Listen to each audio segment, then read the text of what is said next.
All right. Welcome back, everybody, to the podcast.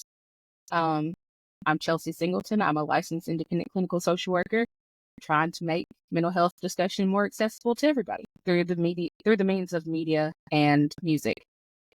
Today, I have Miss Briana Leavigne.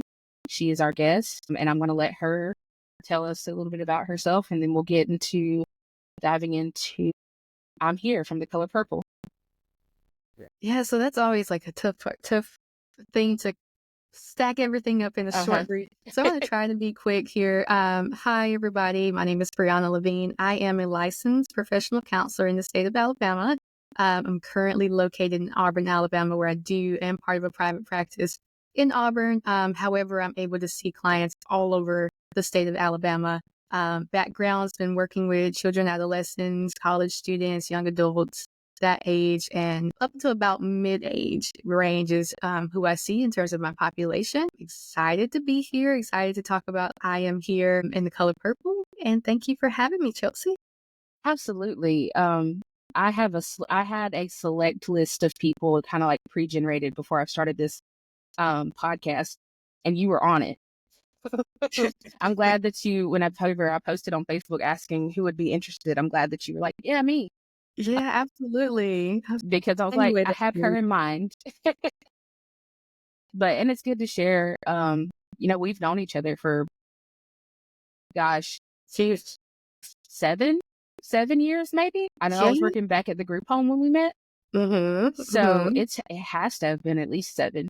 I'm thinking now, is it me? Yeah, at least 7. I was at least 7. It definitely could be more. But anybody that I have background with, or anybody that I've grown with in the profession, I really love to highlight them and show off them and their personality and what they can bring to life just through their experience and their words. Because another big part of my nonprofit and the podcast is the lived experience, storytelling, because there's so much more that can be learned from the lived experience than through any book. Absolutely. Or sometimes in any therapy room. Right. And that's another reason why the song from The Color Purple, I'm Here, hits so hard for me, is because it tells the story so eloquently and so powerfully of Celie, which for people who haven't seen The Color Purple, the musical, it's a little bit different than watching the actual movie, but the story is still the same. It follows Celie. She starts out as a young girl. She has given birth to 2 children. Her dad sends them away. She's under the impression that they have died at this point. She does not know that they're alive. Sorry, spoiler alert if you haven't seen it and you were going to watch it. But she faced all of this adversity and all of these trials that life has thrown at her. But along the way, she meets these 2 women who really kind of pour into her and are just, they teach her how to love herself. And the question comes up in my doctoral program, this has come up before. Do people have in them innately the power to change themselves and their circumstances? Or do they need a therapist, social worker, mental professional to give them that? And I thought that the power, The Color Purple as an illustration was perfect because she had all the tools she needed. She didn't know she needed permission to access them. Yeah. And so the beauty in that is that these people come into our lives and pour into us for a reason, not so that they can take credit for fixing us, quote unquote. Exactly. That's not what we do as therapists. We know people might not understand that we actually don't fix problems.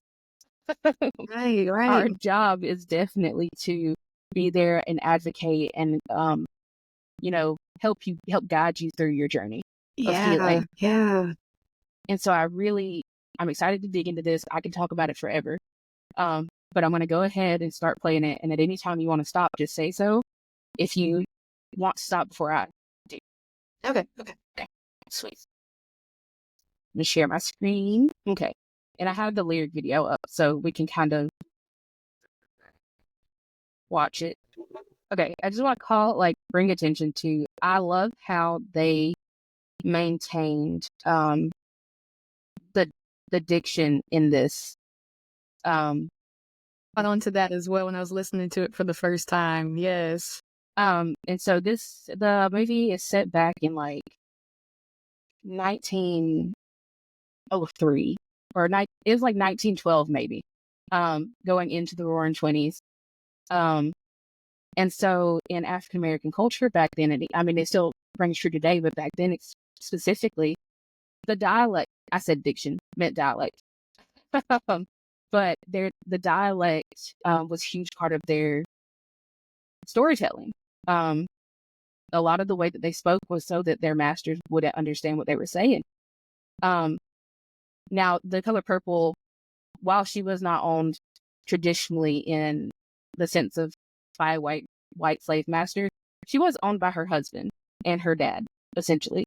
So it shows the duality of, or the complex intersectionality of, being a woman and being Black during that time. And how, even someone of your own race could own you, or sell you for marriage, or, whatever. Yeah. So take all of your rights, essentially. But yeah, I just wanted to highlight anything so far that's like kind of sticking out to you. I know the climax is kind of coming.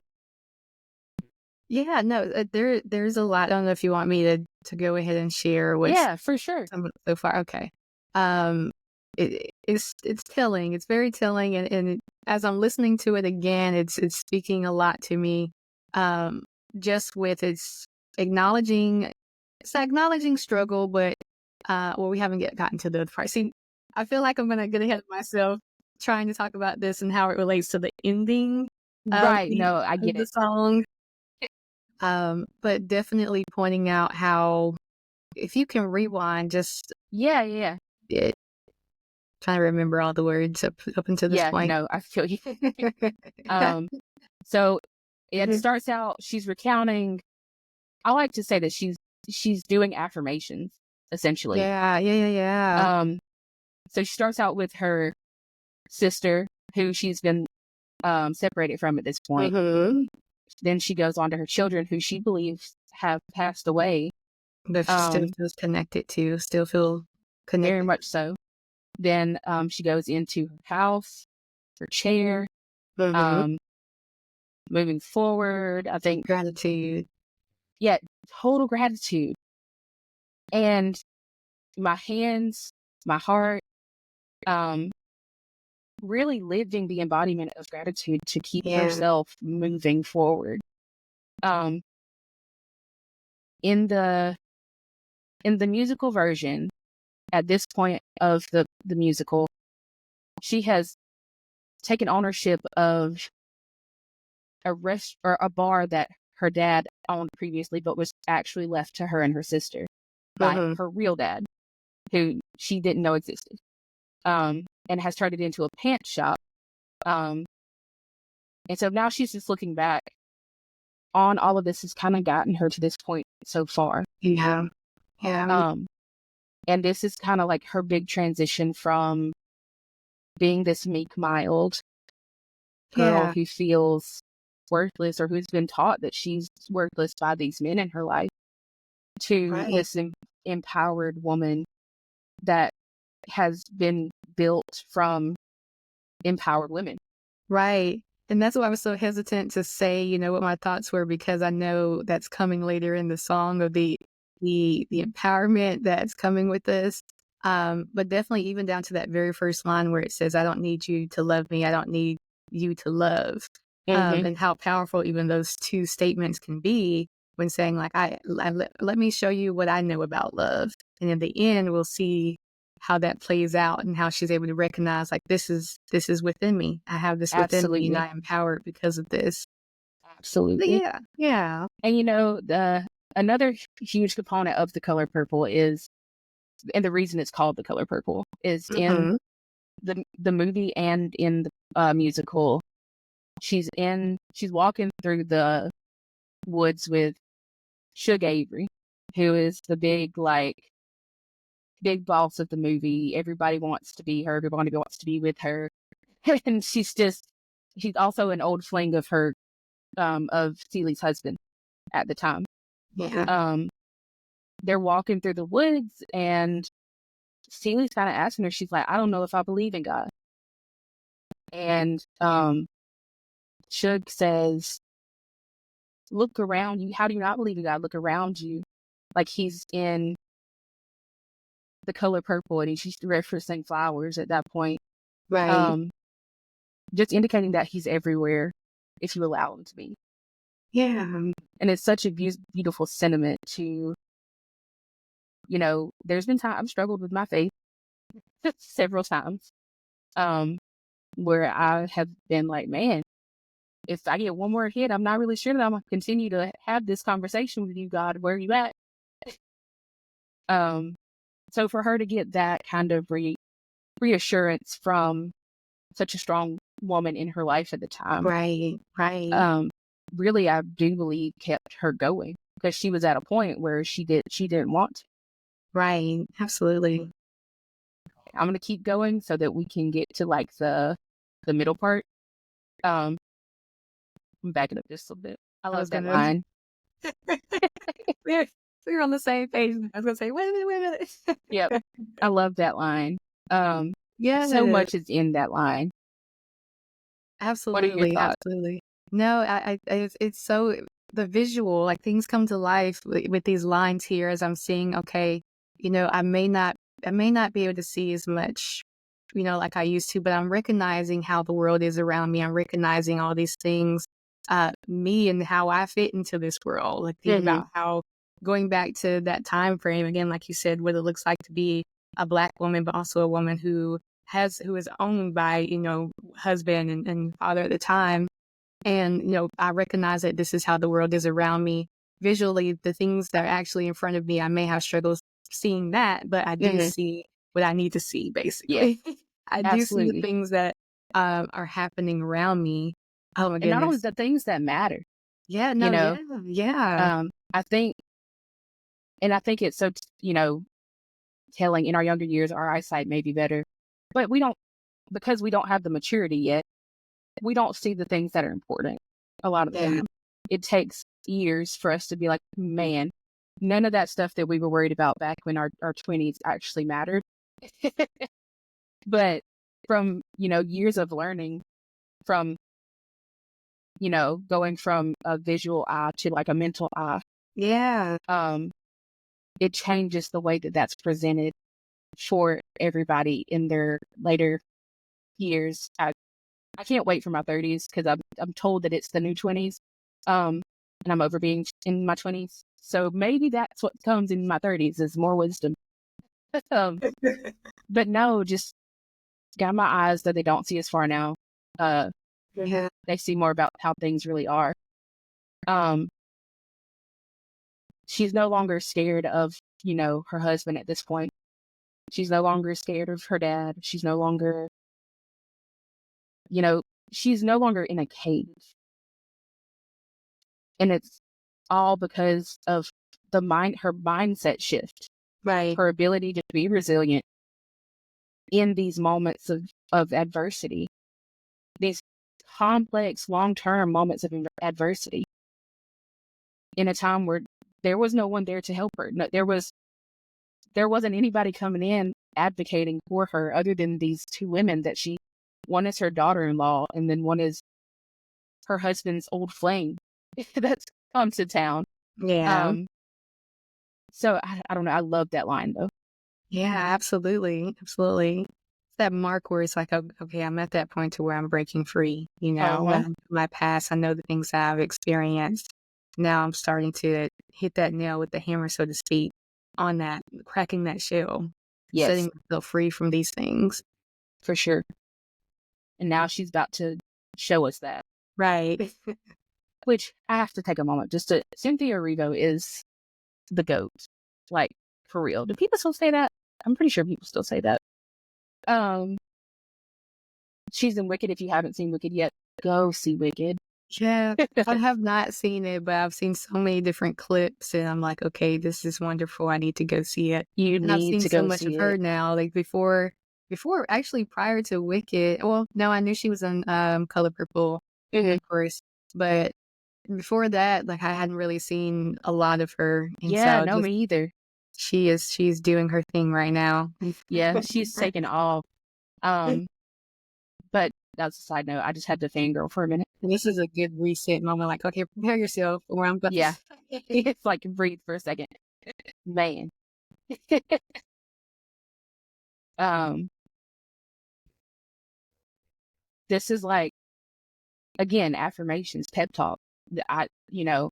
Speaking into herself when no one else is. Right. Giving herself permission to do those things. Yeah, absolutely. Let's talk about how empowering this is, just hearing it. Because Yeah, really, I'm sitting here, and even though I've heard this song, it hits me the same time every time I get to this point. And you can envision, I know I keep saying envision, but I'm a very visual person you're where I'm good. like Yeah, seeing things. And so you can kind of envision that moment where it's like, okay, I'm standing up, I'm holding my head high, I'm pushing those shoulders almost like a statue, like I'm standing proud and strong. hmm, And, I can move forward in that same nature. And just, it's empowering to anyone who's listening to it, but it's just to be able to visualize and say, okay, you go, girl. Like I see you absolutely. is amazing, just to see what that looks like for somebody to walk into that light of I am strong, I am, powerful. These are the things that are within me. And I don't necessarily need anyone else to tell me that exists, Absolutely. you know? And listening to her tell like her truth Right, from right. the beginning until now Lee. and the evolution of that truth. Yeah. Yes, yes, yes. Um, I think production music I'm a music person. Um, I play instruments, I sing, I do all the things I always have. So there's a lot to be said in the production and the way that the song is structured. And so especially in the context of a musical, because you're still trying to tell that story without having to have the dialogue necessarily. So listen from the beginning, it's very soft, it's very meek, Mm-hmm. she has a lot of validation in what she's saying, Right, right. but it is still very timid almost. Like, am I allowed to say these things? Am I allowed to believe these things? Um, and then moving into, she takes a big breath and she's like, okay, well, if I'm going to step out, I'm going to step all the way out Mm-hmm. and we're just going to go for it. And then we have this right here, which is, I guess, technically the bridge, probably the bridge. Um, and just in that, couple of lines, she's commanding. Yeah. She's commanding the stage, she's commanding the audience because they're all bought in. Right. And they can tell that she's about to really let loose. Which is a beautiful moment once you've known the background of the story because you've been rooting this whole time for her to get up and for her to move into her destiny and walk into her life. So on a music level, on an instrumentation level, it's the music without the words, just as powerful as the music with the words. Absolutely. And I'm glad you mentioned that too, because it kind of tagging on to what you're saying there, it makes that dramatic shift. I know I'm using the word dramatic, but it does. It changes, It's like you pretty said. dramatic.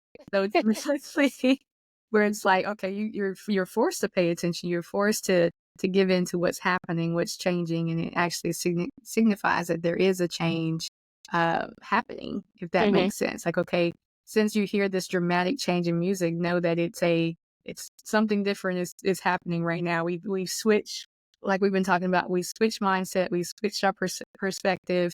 We switched how we show up. Now we're presenting a little bit more.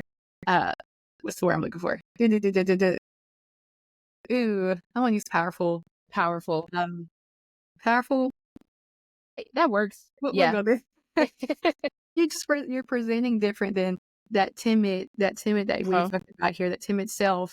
And you can tell, like, even with that musicality that's happening there, a shift is occurring. Hmm. And so that just makes it all even more powerful there as a song, as a performance. Absolutely. This is another section I could go on and on about just because These are all things she hasn't done up to this point. You know, she hasn't been, because she's been told she can't. She hasn't held her head up. She hasn't been able to, put her shoulders back and look someone straight in the eye. You know, I don't want to dismiss the background of that lyric, because for those of you who aren't aware of like different mannerisms in different cultures, looking someone in the eye can actually be seen as a sign of disrespect in some cultures. Right. In white culture, it's not. It's seen as, if you're looking at me, you're showing that you're listening and you're respecting me. But in African American culture, it's the opposite, actually. So saying, I'm looking you straight in the eye because I have respect for myself over the amount of respect I have for you because of who you have been in my life, is huge. It's a huge, huge leap from where we started. Absolutely. And then to keep going on, I'm going to flirt with somebody. Like, she's just going all the way out. She's like, you know what? I don't care. I'm going to do what I want to do. I'm going to flip my hair. It's fine. No, but so we're there now. We're there now. Yeah. All right, I'm going to keep going. Wait, say that again. I was asking if we could pause there for a second. Yeah. Yeah, it seems like we're right here with the pauses. Yeah, man, like going back to what we were talking about musicality here, and it seems like another shift had occurred. A minute ago, we were talking about, I'm recognizing these things, so let me talk it. I'm going to talk out what I'm realizing that I have within me. This is the walking in it. The shift, Yes. how it becomes that fun, upbeat, like, okay, I'm walking in this new discovery that, I've made and just told you about. That's what it feels. That's the feeling that I get from this Absolutely. the music plays goes into. Yeah, for sure. And it speaks to, what we watch our clients do through their, therapeutic journey. We teach them the tools, and, it's at first they look at us like we're crazy, and we're like, I know self-talk sounds like it's not going to do anything, but it's going to do a whole lot. Just listen for a second and try it. And, if it doesn't work, you can call me stupid. It's fine, but try it. And so that's back at the beginning when she's calling out these things that she has love for and she knows she has connection to, things that she's grateful for. Then moves into, I'm going to call the bridge section kind of like, I don't believe 100% what I'm saying, but I'm going to say it anyway. And then this section is, like you said, she's walking in that. She has gotten to the point where she believes what she was telling herself. Right. And everything I need to live, or I have inside of me everything I need to live a bountiful life. You have all of the tools that you need. People don't understand that. Some people just sometimes need permission to access them. And that's where we come in as, helping professionals. And the reason I started my nonprofit came from a quote that I heard during an interview between Maya Angelou and Oprah. And Maya Angelou said, "I come as one, but I stand as 10,000." And acknowledging that sometimes people need to see what it looks like. Yeah. To know that they're allowed to do that. Right. And Absolutely. So going into a state of, making mental health discussion more accessible, acknowledging that not everybody's going to go to a therapy session. But a lot of people will listen to a podcast that their favorite song is being talked about in. Right. Creating space for everybody to come into their own light at their own time, right, with the guidance of mental health professionals. with the guidance and backing from people who aren't just so focused on the money making part of it, even though Right. I do enjoy my job. I do enjoy the money that comes from it, but that is not the main purpose of, that's not the purpose of my career or my calling. Like I Right. feel like my passion is my nonprofit. I have a career in, social work, clinical social work, but my passion is my nonprofit where I'm able to really dig into doing the work on the front lines with people and from behind the scenes and let them do it themselves. So the song is I think it speaks so heavily to me because it comes from a place of it's why I'm doing what I'm doing. Right. Right. Yeah, and it's so beautiful. Thank you for sharing, your Yeah, why, your purpose that you created the podcast from the nonprofit and the nonprofit from as well. Because it's very beautiful, and just to hear how you navigated setting that up is amazing. I wanted to comment on when you were talking in the beginning about I guess like the advocacy piece of yeah, you want to connect with more individuals who may not like you said, be ready to go into therapy or even want to do therapy, yeah. but expanding that realm by which you're connecting with other people is so wonderful. Like I am so proud of you, but also definitely glad that you created something like this to connect with those individuals, because they are a group that is a group that exists. I'll just say it that way. It is. Yeah, Who is not ready for that, or who does not want to be a part of therapy at all. And so by you creating this platform and creating the nonprofit, you're reaching those individuals. You're reaching those individuals we otherwise, as professionals in the field, do not reach, right? And so it's just a wonderful thing. I'm glad, one, by coming on the podcast today, that I was able to be a small little part in your no, journey. huge part. Stop that. But I am so just happy for you and proud of you for taking that step to reach those individuals who, again, we otherwise would not be reaching. So, Well, thank you. of You're too course. kind. I might be blushing. Um, but no, I do think, and again, that's like I said, it's a big part of my doctoral program Yeah. is the social justice piece that I think sometimes gets lost um, in our education system, Hmm. especially in the realm of social work where it's supposed to be like at the forefront. Right. Um, I know I had a great master's experience at Troy University where I got the tools I needed. I felt prepared. Um, and I felt like I did get a lot of social justice education, but the doctoral level has taken it to a whole nother like platform, and Yeah. I feel more called. I feel more empowered to do something to help assist with the problem, um, and make things, like I said, more equitable to everybody. So thank you for everything that you said because Of you didn't course. have to. I appreciate it so much. Um, any other thoughts on this section before I go forward?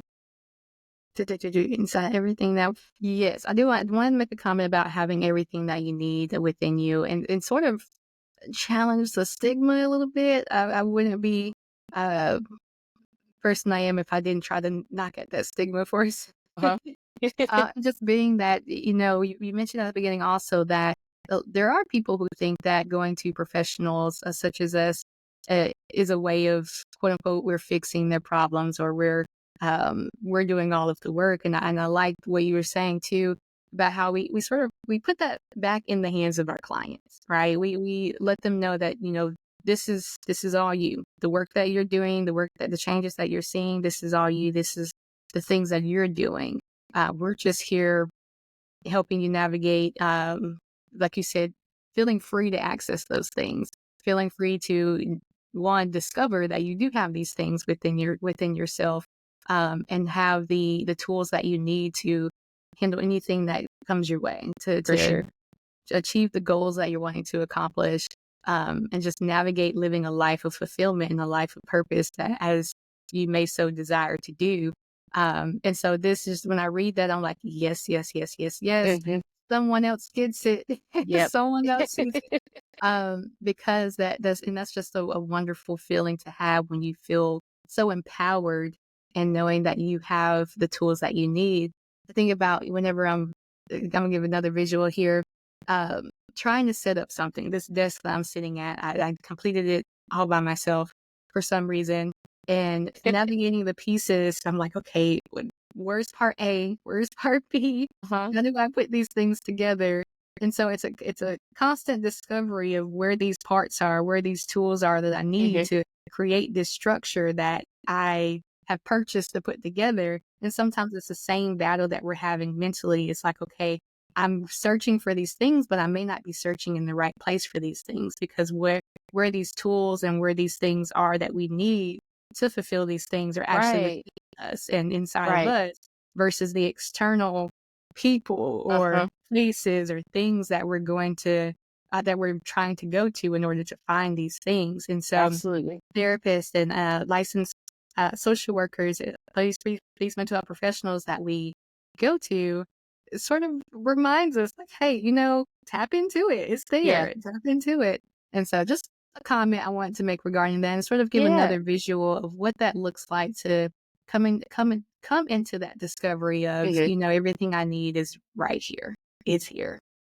And I like that you brought up that visual. So before we started today, I was putting together a Monster Jam racetrack for my nephew Carson.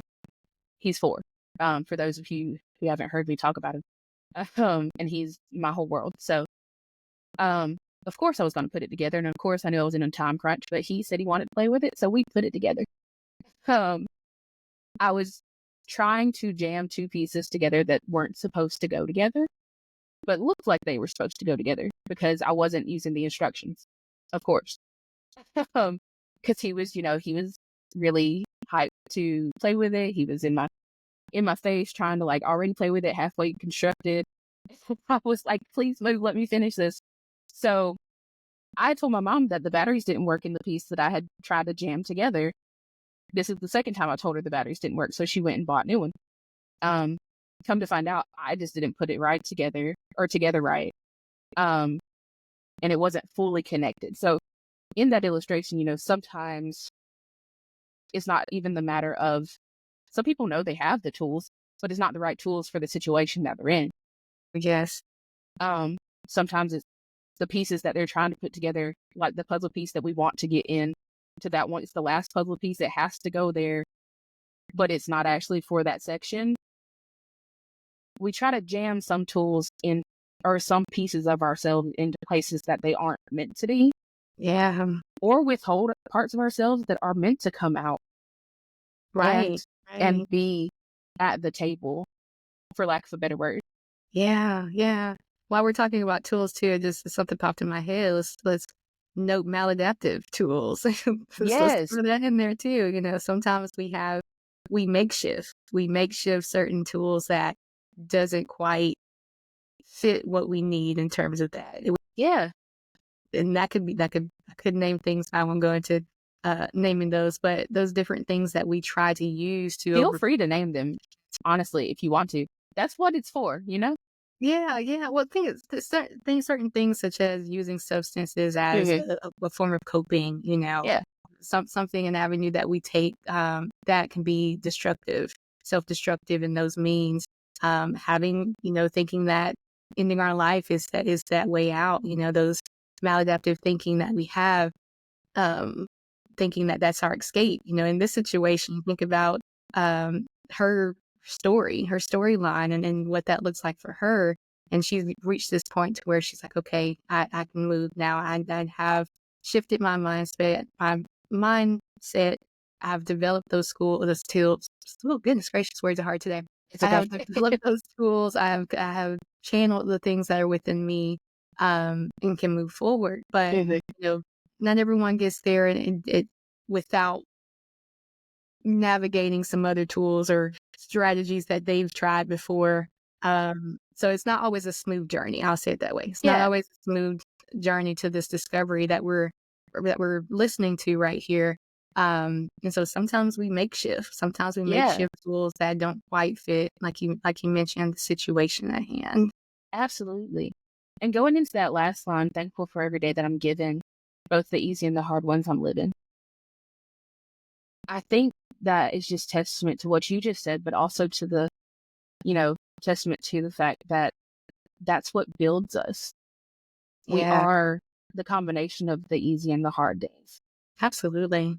And if it was all easy, there'd be no reason for us to want to move further into the good. You know, change and stepping out of your comfort zone doesn't happen until you're uncomfortable. Right, absolutely. If nobody ever got uncomfortable, we would all just be walking in circles Mm-hmm. and be satisfied with it. But it's those things, those hard times that really, or even maybe not hard times, but they conflict with your internal values and they're not aligned with your internal values or you're not okay with it ethically. Yeah, I know professionally, there have been times where I have worked in situations where I've been outside of my values and it did not feel ethical. Um, and me living and, I felt complicit to it because, I'm there and I know of what's happening, but the system in itself doesn't deem it unethical. And that's just the way that they have learned to control this certain population for this long, mm, you know? And yeah, so, but that uncomfort is why, I moved into private practice. It's why I went into the nonprofit. I was tired of sitting stagnant, you know? And I think stagnation is just as damaging as some of the feelings the maladaptive coping skills that we use. right, right. Idle, idle hands, is like devil's playground. I think that's the quote. So Yeah, no, that's it. be, being just there's one thing in being still and, accepting the help that you need and allowing like if you believe in God, like sitting still with God and then being stagnant, even though that technically still means to stay still, there's a difference there. And I Yes, think being still is being still with purpose. And then stagnation is just you feel stuck. right, right. So I think it's really important to highlight that last line. It's what makes us, and we have to know what makes us who we are Yeah, in order to continue to push through and like be resilient. Which is a testament to this whole song. I absolutely. there's a word on the tip of my tongue that I want to use and I can't think of it. Um, radical. It's radical resilience. Radical resilience. Absolutely.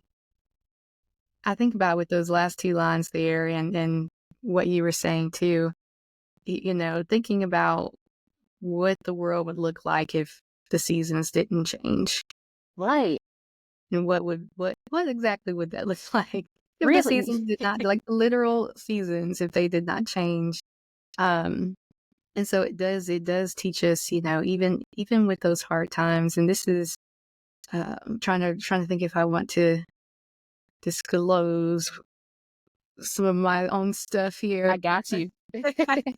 But even with, those hard times that we have, that being a part of that journey, because like you said, we do need to be in a position of, being comfortable in order to push ourselves and push forward and know that we have, again, what we're talking about, this theme here, knowing that we have the tools within us Hmm. to push and keep pushing through those circumstances that we are encountering. But if we never experience those, then how would we know and how would we Right. develop those skills even further? If we're not encountering some rough and hard times, do we want to experience hard times? Heck no. If somebody No, asks me, I say no, leave it. but Don't it's give it to me, right? necessary. It's Yes, necessary yes, yes. because someone else said, I'm a big quotes person too, but you know that we're both Mm-hmm. authors. Words mean a lot to me. So it said somewhere that, the opposite of love is not hate. The opposite of love is indifference. And you can only know, you can only know love or hate if you've experienced the opposite or the other one. They are the same thing in two opposite directions. You have to, in order to hate something, you had to have loved it so much that whatever happened hurt you more than to continue to love them. You know? Yeah. So yeah, life hands us a lot of hard stuff. Right. Same thing with grief. Oh yeah. You know? Grief, and I mean, I'll just my dad died back in November. Out of nowhere, unplanned. Grief, that grief that's there is it's just a sign that you loved them deeply. You don't grieve something that you didn't love. Absolutely. You don't grieve something that you didn't have a connection or a bond with. Yeah. And that's why grief is such a sticky emotion. It's because, Absolutely. or a bittersweet emotion. Like, yes, it hurts, but at the same time, I was lucky enough to have loved this person or this thing or whatever so much that I am hurt. I'm having to grieve their loss. Right. Right.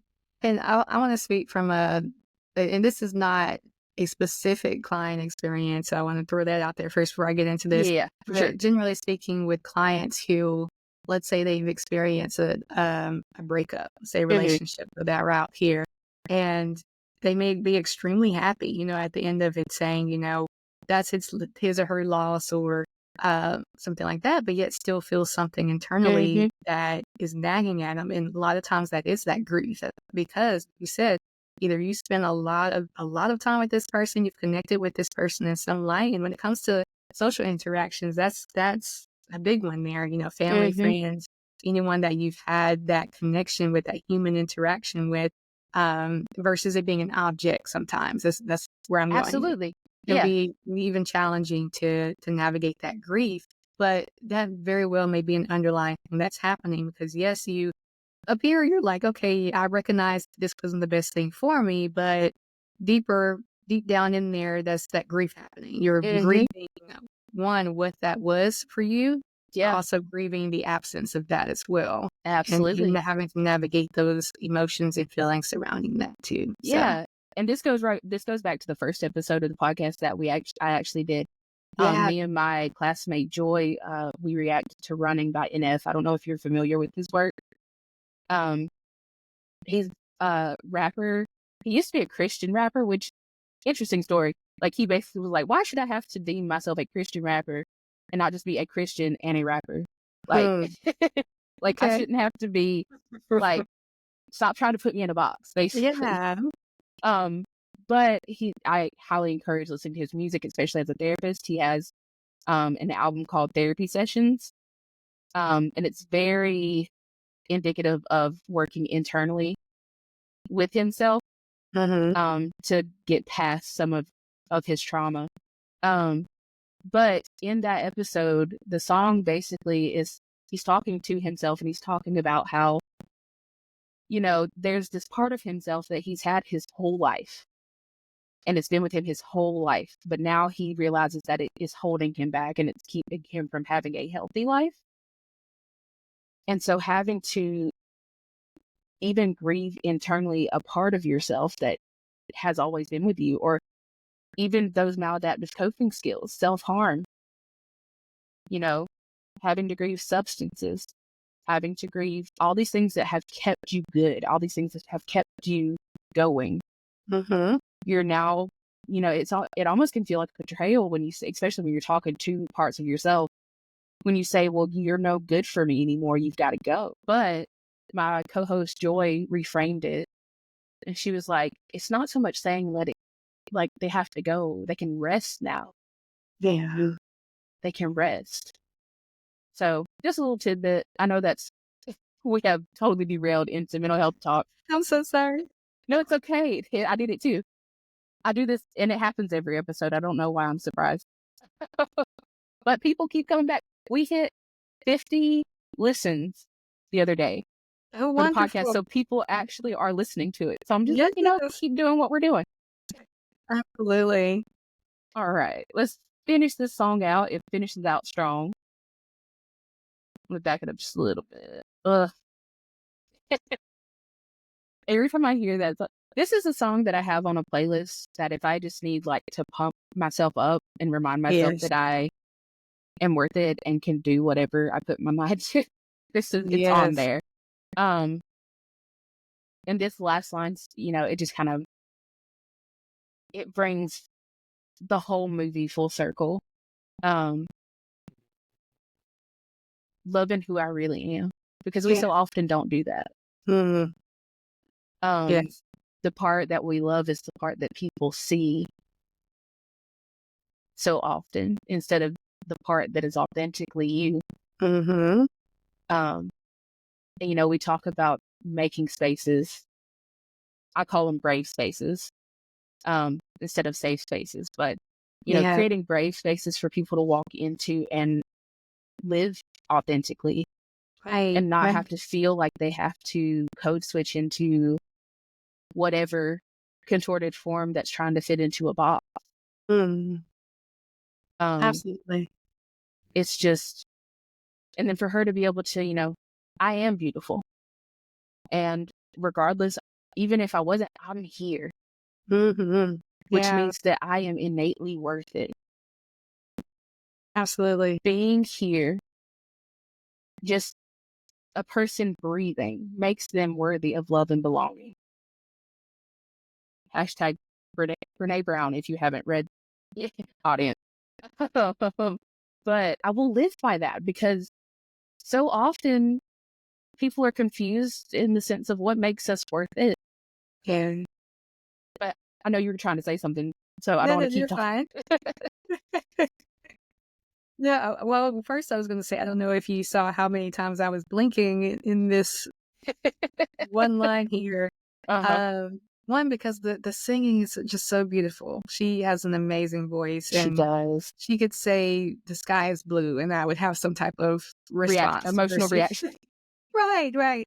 Yeah. But even that, even though this hits home here, um, presenting as authentic or in loving who that authentic self of yours. I've struggled with this, doing better with it now, but have struggled with this as coming up in age and really just accepting who I am and accepting that maybe there will be some people who don't, accept the real me, but it's not up to me to put on this facade or, paint this space that I have to try to keep up day and day is more work to, I guess, for lack of a better phrasing, live this lie Yeah. than to actually tap into the person I really am. And this was something that stemmed way back from high school, thinking I had to be a Absolutely. certain way um, in order to feel appreciated or to feel that love from other people who were outside of my family. But then I realized, it kind of sort of like the story, realizing, okay, what exactly is that love and how am I trying to get it exactly? Yeah. And Right. then later coming to terms on, okay, how can I be this for myself? How can I tap into that love for myself? And in doing that, realizing, whether or not I'm loving that painted face that I'm giving everyone, Mm-hmm. or am I really loving that person I really am deep inside? Going even down to the statements of I'm beautiful, yes, I'm beautiful. Another thing that I also battled with was, growing up with my sisters, I looked different from them. I did have a Same. lighter complexion than them. They had a darker complexion than I did. And as where society says a lighter complexion is better in that capacity, in that space, it wasn't. I was different. I was different in my entire family Mm-hmm. household in that regard. And so I did struggle with figuring out what basically defining beautiful. I had Yeah. to learn to Yeah. define beautiful for myself and tap into what that looks like really and discover where that beauty comes from Absolutely. versus looking from that validation and looking from those words from other people. No one needed to tell me I'm beautiful. That's something one I have to discover for myself, because Mm-hmm. I'm has to be happy with me. Yep. I'm the one that needs to love me first and foremost. And so that definitely spoke so loudly to me, just to hear that, and the way that she says it, the way that she sings it is so just empowering, and it makes you think back, okay, to that moment where that switch flipped for you, where you Uh-huh. realize, hey, I am a beautiful person inside and out, and I do love who I really am, you know. So that's what came from me in that. For sure. And I'm glad that you brought that up because I didn't realize that, we share a very similar story, but Yeah, my sisters are fully Caucasian, blonde yeah, hair, blue eyed. And, you know, um I'm the brown kid of the family. yeah, Um and so growing up in a house where like you were the exception, um creates kind of it creates confusion. Creates confusion. Um right, and so yeah, like I didn't know that about you. So thank you for sharing that. Um yeah, and then the other thing I was gonna say, it just went straight away, but it was important, maybe. Oh, the image of yourself that you love authentically, um, or you don't love authentically. That's another thing that you kind of have. Sometimes people will, most of the time, people are telling you that you cannot be that authentic self because it's not acceptable in society standards. Um, and I like that, again, I like that brought up your sisters and how it kind of was the opposite than what society said. Like you stood out, so it bothered you. yeah, More so is it didn't put you in the realm of being the quote unquote prettier one or, mhm, of that aspect. Um, right, as a multiracial individual, I've been in many situations where, or more so an ethnically ambiguous person, because nobody knows, like nobody can tell what I am. I've had so many people go from just mixed to, oh, you're Latina, or oh, you're Samoan or Hawaii. Whatever they want to say that day is what comes out. oh goodness, And so I'm like, just having to, one, explain myself yeah, gets exhausting. So I understand. I've had that, you know, same struggle of, like, I guess back in middle school, I tried to defend it and be like, no, this is what I am. Because people would try to tell me what I was. And then moving into high school, I just didn't really care anymore. I was like, you yeah, know, it really doesn't matter. I'm a person. Um, and that's, what you're going to address me by anyway. So let's just stick with that.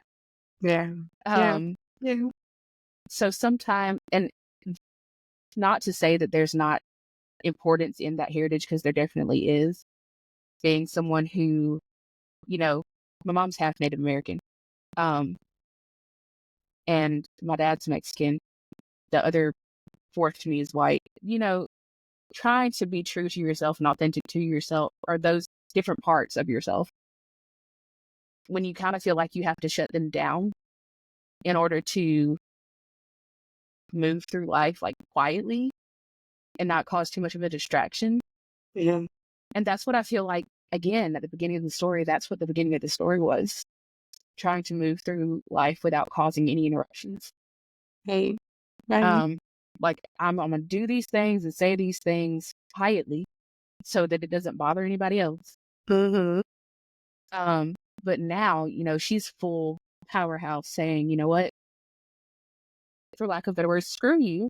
I'm mhm, thankful for who I really am, and I'm not, you yeah, know, smothering her anymore. right, I'm right, not shutting her down anymore, and I'm beautiful and I'm here. And there's right, nothing that anybody can say or do to change that.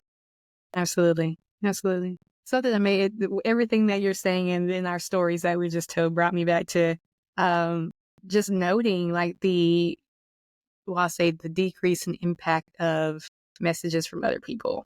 Yeah, Just the quieting those voices like this, because even thinking about the storyline there and how those messages were portrayed in the beginning of the experience of knowing that other people outside of the two women, of course, outside of the right. ones that were actually encouraging we're doing the complete opposite, viewing her in this light, and therefore her also internalizing those things that have been said. And then now getting to this point, as you mentioned, where those voices are getting quieter and quieter.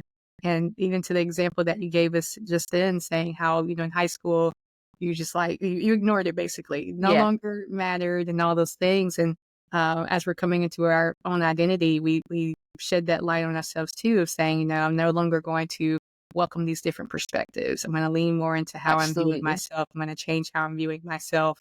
I'm going to navigate moving forward with that perspective, versus welcoming in those outside perspectives and allowing that to have such an impact on how we're navigating our own lives. So I definitely wanted to note that and just sort of put it in terms of quieting those extra voices that don't really matter.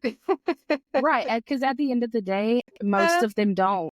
Yeah. You have your core people who love you truthfully and authentically for who you are. And then you have other people who are just literally other people. And, it's going to look different for everybody. Some people, it's that they're, family they've been born into. Yeah. Some people, it's the family they built. It's going to change, my target, again, talk about nonprofit. My target audience is the non-traditional family structure because, my mom and I are raising my nephew. Mm-hmm. It's very complex. That's not, you don't hear that every day. And so it's difficult. And so having to, take a step back, I actually recently reached out to the principal of his school proposing a Cookies with Caregivers Day as a supplement to their donuts with dads and muffins with moms. Yeah. Because, yes, the caregiver goes to those things, but in the instance of my nephew, he calls my mom Yaya. He knows that's his grandma. He calls me Aunt. So he does, she goes to those things, but she doesn't hold that title. Right. So it could cause confusion, and it doesn't really honor the sacrifice that those caregivers have given. And they could not feel seen. So I don't know where I was going with that. I completely blanked. What were we talking about before that? Outside voices, those who matter. Outside voices, those who matter. Still, I don't know where I was going with it, but I did reach out to his principal just to say that, oh, yes, I do. A lot of kids get bullied for the fact, they don't have a mom. Right. Or they don't have a dad to come to these things. And they're like, what do you mean you don't have a mom? It causes confusion.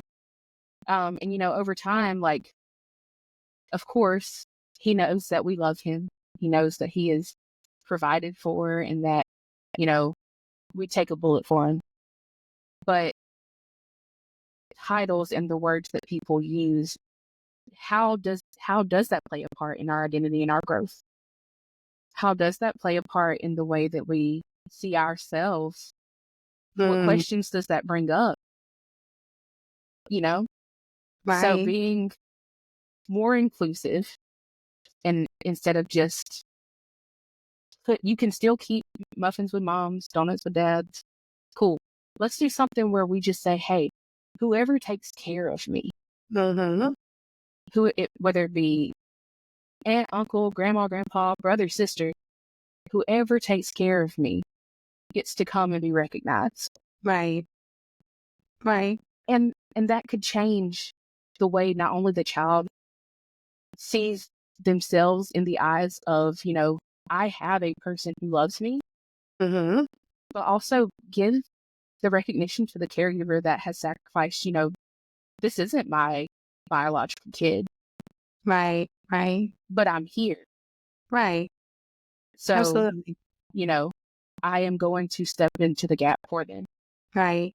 I know this is me shitting on the world here, but you would think that we would be at that point just because the family dynamic has changed over the years. It didn't just change this year, last year. It did. The sense of family has looked different, for a while now. And so you would think that would be something that they would be more intentional about Yes. before 2025 You would here. think. Yeah, you would think. But that's, again, me shitting on the world here. But even I didn't like, so my capstone project is on making resources more accessible and knowledge more accessible to the non-traditional family structure. And so based on our county alone, 15 to 20% of all children are being raised by in a kinship arrangement. But Okay. that does not account for the ones that are informal kinship arrangements. So people Right. who have just taken over care Right. of the children. So if 15 to 20% is what is reported, you can probably add another 15 to 20% that has not been reported. That's not. That's over half, almost. Well, no, that's Right. about half, 50-50. And nobody was talking about it. Nobody has mentioned it, which is why I didn't really know what to name it until I got to the doctoral level Yeah. of my program. Because I'm like, wait a second, all of these people, these grandparents raising their grandkids who don't know how to navigate the educational system, and nobody's telling them. Nobody's advocating for them. It's so different than it was whenever they Right. were raising kids. Or, how to make sure that you're speaking to your child and not shutting down their emotions. You not living in the life that you grew up in and meeting the kid where they're at in the life that they are growing up in. Right. And Right. so it's just all of that to say is so there's so much power in the way things are perceived and the words that are used and the how you bring it all together. Just as much power as there is in, reclaiming that identity Yeah. and saying, you know what, Absolutely. this is me. Right. Right. Right. And I'm glad you said, because I was going to bring us back to that very last line there, I am here, and how it seems like it could be, and may not necessarily be where she was going with this, but it seems like, one, it's I'm telling you, but I'm also telling me. So I sort of, in my mind and in my notes here, I had flipped it and to say, here I am, because of that discovery that took place throughout the entire song up until this point, where it's like, okay, here I am, I'm here. But one, introducing here I am to other people, but also recognizing within myself, I acknowledge that here I am. Here is that person I am. What I want to necessarily say supposed to be, but here's the person that I'm meant to stand in. Yes. This is what and who I'm meant to stand in, and here I am. I acknowledge I am here. Here I am. Yes. This is the woman that I have been becoming. Right. There you go. Thank you. Yeah. Words of heart. It's okay. No, in my head, as soon as you flipped it and you said, I am here and this is me, or here I am and this is me, the only thing that started playing in my head was that song from Camp Rock that Demi Lovato say. Ooh, what is it? This is me. Yeah. This is real. Yes. This is me. I'm exactly where I'm supposed to be. Exactly. See, I wish that would have came to mind, because I could have just said that line and... No, you're good. I live on, my brain runs on like song lyrics. Absolutely. But the no. exact point that I was making there is like, I'm exactly who I'm supposed to be. I'm exactly where I'm supposed to be. Here I am. I am here. I love that I did this song with you. Yeah. Like, not that I wouldn't do anything else with you, but this song in particular, just, again, knowing some of your background and knowing, watching you grow. Yeah. It was an honor to do this song with you, and with it being a song that sits so closely to my heart. You're more than welcome to blinking come. again. I'm blinking several. Do not make me cry on the air. I'm going to try not to, but I have to give credit where credit is due. You were a strong woman that came into my life early, during a time where I wouldn't have considered myself as a strong person. and just, our interactions, and watching you, even, in the distance, watching your story unfold, watching, you did a whole TED Talk. Like, let's talk. I know we're still bitter because TED Talk did us dirty, but Yes. you did a whole TED Talk. How many people can say that they've done that? Like, from Troy Enterprise, Ozark, Area. Alabama. So, like, there's credit there and there's merit there. And I want you to really stand in that. I want to Yeah. highlight that for you because you have made amazing strides like, you have been a Sealy in the sense of you faced adversity, Yeah. and have come out tenfold on the other side. Yeah. Yeah. So, congratulations to you. And anytime you want to be on the podcast with me, let me know. Yeah. Just bring whatever you want to bring to the table. I really don't tell anybody no to what they want to do. I did almost say no to the next my next guest, which Mhm. she's already been on the podcast. She was on last week's episode or 2 weeks ago, that episode 4 of the podcast.